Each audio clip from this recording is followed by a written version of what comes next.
నలిగిపోయి, చిరిగిపోయి, మాసిపోయి, ముట్టుకోవడానికి అసహ్యంగా తయారైన ఇండియన్ కరెన్సీకి ఇక విముక్తి వచ్చినట్టే అనిపిస్తోంది. మారుతున్న కాలానికి అనుగుణంగా ఇక భారతదేశంలో త్వరలోనే ప్లాస్టిక్ కరెన్సీ నోట్లు చలామణిలోకి రావచ్చని అంటున్నారు. నోట్ల భద్రత, ఇతర అంశాలను పరీక్షించిన అనంతరం వచ్చే ఏడాదిలో వీటిని చలామణిలోకి తీసుకొస్తారు. ఈ క్రమంలో కీలక అప్డేట్ ఒకటి బయటకొచ్చింది. ముందుగా 10 రూపాయలు, 20 రూపాయల ప్లాస్టిక్ నోట్లను తీసుకురానున్నారని, ఆ తర్వాత దశల వారీగా మిగతా నోట్లను తీసుకొస్తారని వార్తలు వస్తున్నాయి.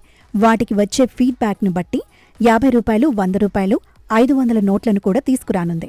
వచ్చే ఏడాదిలో వీటిని లాంచ్ చేసే అవకాశం ఉందని తెలుస్తోంది. ప్రస్తుతం ఉన్న పేపర్ కరెన్సీ నోట్లను 100% కాటన్ ఆధారిత ప్రత్యేక పేపర్తో ఆర్బీఐ తయారు చేస్తోంది. అయితే ఇవి పేపర్తో తయారు చేసినవి కావడంతో త్వరలో చిరిగిపోవడం, తడిసిపోవడం, పాడైపోవడం, మురికి పట్టడం లాంటివి జరుగుతున్నాయి.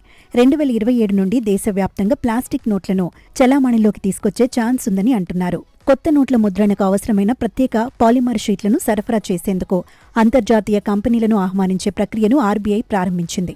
భారతదేశంలో ప్లాస్టిక్ కరెన్సీ నోట్లను తీసుకొచ్చే ప్రయత్నాల్లో ఇది మొదటి ప్రధాన అడుగుగా చెబుతున్నారు. ఆర్బీఐ కరెన్సీ ముద్రణ విభాగమైన భారతీయ రిజర్వ్ బ్యాంక్ నోట్ ముద్రణ private limited biaxially oriented polypropylene ఆధారిత పాలిమర్ సబ్స్ట్రేట్ షీట్ల సరఫరా కోసం గ్లోబల్ ఎక్స్ప్రెషన్ ఆఫ్ ఈఐఓని జారీ చేసింది.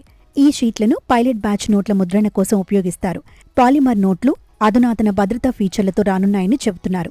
లోహపు అంకెలు, అయస్కాంత సూడో థ్రెడ్, నీడ చిత్రాలు, ఇంద్రధనుసు రంగుల నమూనాలు ఉంటాయి. ప్లాస్టిక్ కరెన్సీ నోట్ల తయారీ కోసం సుమారు 68,000 రీముల పాలిమర్ షీట్లను కోరగా వాటిలో సగభాగాన్ని ఒక్కో డినామినేషన్కు కేటాయించారు. కొనుగోలు ప్రక్రియలో కఠినమైన భద్రతా నిబంధనలు పాటించనున్నారు. సరఫరాదారులకు, కేంద్ర బ్యాంకులకు లేదా నోట్ల ముద్రణ సంస్థలకు భద్రతా లక్షణాలతో కూడిన పాలిమర్ సబ్స్ట్రేట్లను అందించడంలో కనీసం 3 సంవత్సరాల అనుభవం ఉండాలి. వారు ప్రయోగశాల పరీక్ష కోసం నమూనాలను కూడా సమర్పించాలి. ఆ పదార్థంలో జంతు కొవ్వు మరియు DNA కంటెంట్ లేదని ధృవీకరించాలి. ఆర్బీఐ చర్యలు చూస్తుంటే వచ్చే ఏడాదిలో ప్లాస్టిక్ కరెన్సీ నోట్లను ప్రారంభించవచ్చని తెలుస్తోంది.